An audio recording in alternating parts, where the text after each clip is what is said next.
আসসালামু আলাইকুম। আমি বাংলাদেশি ব্লগার স্বর্ণ বলতেছি, নয়ডা থেকে চলে আসলাম আরও একটি নতুন ব্লগ নিয়ে আপনাদের মাঝে। দেশ এবং দেশের বাইরে যে যেখান থেকে আমার এই আসল ব্লগটি দেখতেছেন, আশা করতেছি সকালে ভালো আছেন, সুস্থ আছেন। সকলের দোয়া এবং ভালোবাসা নিয়ে আবারও আজকে একটি নতুন দিনের শুরু করলাম। তো এখানে হচ্ছে আমি চলে যাবো মায়ের বাসায়, সেই জন্য একটু তাড়াহুড়া করতেছি। তো ঝটপট করে কালকে রাতে হচ্ছে তেলাপিয়া মাছের ভুনা করছিলাম, ওটা ছিল, তো ওটা গরম করলে খাওয়া হয়ে যেত। বাসায় আবার তরকারি নিয়ে আসছে, তো আমি বলতেছি একটু তরি দিয়ে আলু দিয়ে রসা করে দিয়ে যাই, বেশি করে আমারও দুপুরে খাওয়া হবে, যেহেতু দুপুরে খাইয়ে বের হয়ে যাব। আর ওই যে 2 পিস মাছ, ওইটা দিয়ে রান্না করব, ভুনার মাছ। আর ভাত হয়ে গেছে অলরেডি। তো আর বাবা আবার রাতে কি খাবে, আর হচ্ছে ও আবার রাত করে আসতে দেরি করে, তো ওই জন্য একটু রসা করে রাখছি। আর এই যে বিড়ালের খাবারও বেশি করে রান্না করছি, তো ওদের খাবার রান্না করে দিয়ে ওদের খাইতে দিলাম বেশি করে, সবার পেট ভরে খাওয়াই দিছি সবাইকে। যেহেতু আমি চলে যাব, আমার সাথে আমার হাজব্যান্ডও যাবে, আর আস্তে আস্তে রাত হবে অনেক, আসতে রাত হবে, আমি রাতে মায়ের বাসায় থাকবো, সেই জন্য এই যে ওদের বেশি করে খাবার দিচ্ছি, পেট ভরে খাচ্ছে। ওদের খাওয়া হলে ওদের সুন্দর করে রেখে আমি তারপরে যাব। তো এইদিকে রেডি হয়ে নিচ্ছি, আর ওদের ভিডিও করতেছে আমার হাজব্যান্ড আর এই যে আমার ছেলে, সবাই আমরা রেডি হয়ে গেছি, বাসা থেকে বের হয়ে গেছি অলরেডি।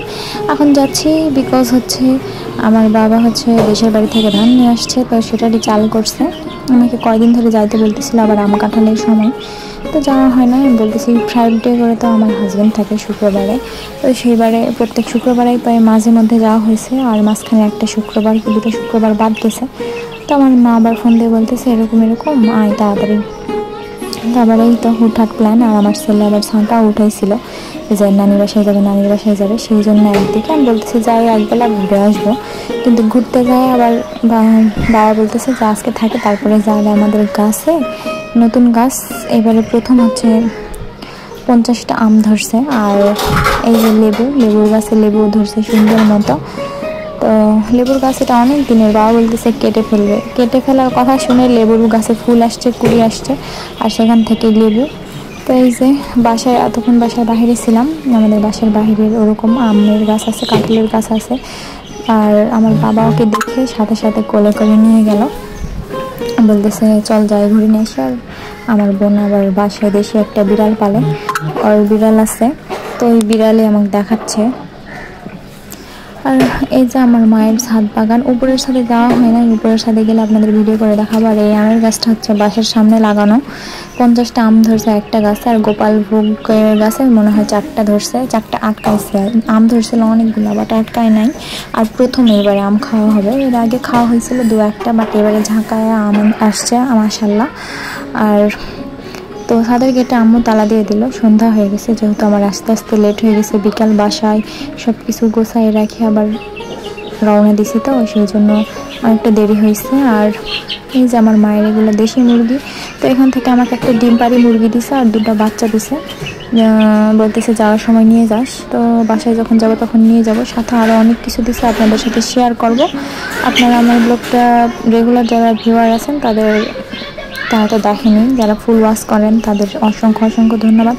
আর আমার ভয়েস দেওয়ার সময় হয়তো বা সাইড থেকে শব্দ পেতে পারেন, যেহেতু মায়ের বাসায় আছি, তো প্লিজ স্কিপ করবেন। আর আমি হচ্ছে মায়ের বাসায় ছাদ ঘর আছে না, তো ওখানে বসে থেকে ভয়েস দিচ্ছি, আর মুরগি দেখতেছি বসে থাকে। তো ওরা আমাকে দেখে আমার ফোনের লাইট পাই সবগুলা সামনে চলে আসছে। এই মুরগিগুলো মাশাআল্লাহ অনেক সুন্দর হয়েছে, এগুলো কিন্তু পিওর দেশি না। ওই যে আমার একটা মোরগ ছিল না, লাল মোরগ দেখাইছে, ওটা হচ্ছে ঈদের মধ্যে জবই করা হয়েছে। সবাই আসছিল খালামণির বাসায় যায়, মানে একটা দাওয়াতের মতো, তো সেখানে আমার বাবা বাজার করে নিয়ে গেছিলো, যেহেতু জামাই হয়ে শ্বশুর বাসায় গেছে, তো মোরগটা নিয়ে গেছিলো, ওই মোরগের বাচ্চা এগুলো। আর এগুলো হচ্ছে ক্রস ব্রিড ধরতে গেলে বলে, দেশি মুরগি, পিওর দেশি মুরগি না। আর রাতের বেলা আমরা গেছিলাম, আমার হচ্ছে ফুফাতো ভাইয়ের ছেলের জন্মদিন, তো ওখানে বার্থডে হয়েছে কালকে, বাট আজকে আবার ছোটোখাটো করে আয়োজন করা হয়েছে, পিচ্চি পাচ্চিরা সব যাচ্ছে, তো আমিও যাচ্ছি পিছন। ওটা আমার বোন ছিল, আর সাথে 2টা ওগুলানো পাড়া প্রতিবেশী হয়, মানে ওদের দাওয়াত দিছে, সবাই মিলে একসাথে যাচ্ছে। আর সাথে আমার ছেলে তো আগে যাবে সবার আগে।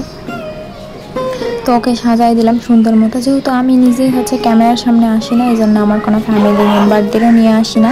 আর আমি এটা পছন্দও করি না, যে নিজের ফেস শো আপ করে ভিডিও করা বা নিজেকে শো আপ করে ভিডিও করা, এগুলো লাইক করি না, বা আমার পরিবারেরও কেউ লাইক করে না, আর আমার হাজব্যান্ড তো একেবারেই না। তো হঠাৎ মঠাৎ আসি, ওতে মানা করে না, ও বলে যে মাঝে মধ্যে না হয় একটু একটু ভিডিও করবা, তাতে যদি হাত পাও দেখা যাবে সমস্যা কি। তো বলে এটা কাটার দরকার নেই। তো ওই জন্য হচ্ছে মাঝে মধ্যে হয়তো বা ভিডিও করা হয়, ভিডিওতে আমাকে দেখতে পান হঠাৎ, হ্যাঁ ওইটা দেখা যেতেই পারে, বাট রেগুলার না। হ্যাঁ, ভিডিওটি শেষ পর্যন্ত দেখতে থাকেন, অবশ্যই ভালো লাগবে।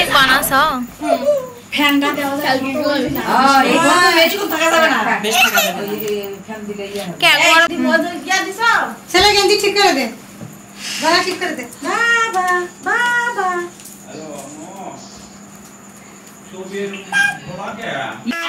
দেখি দেখি দেখি কি করছো তুমি? লাইটের দিকে তাকা আছো। ওই এখানে এদিক টাইম মা, এদিক টাইম। ও এই কেক বাবা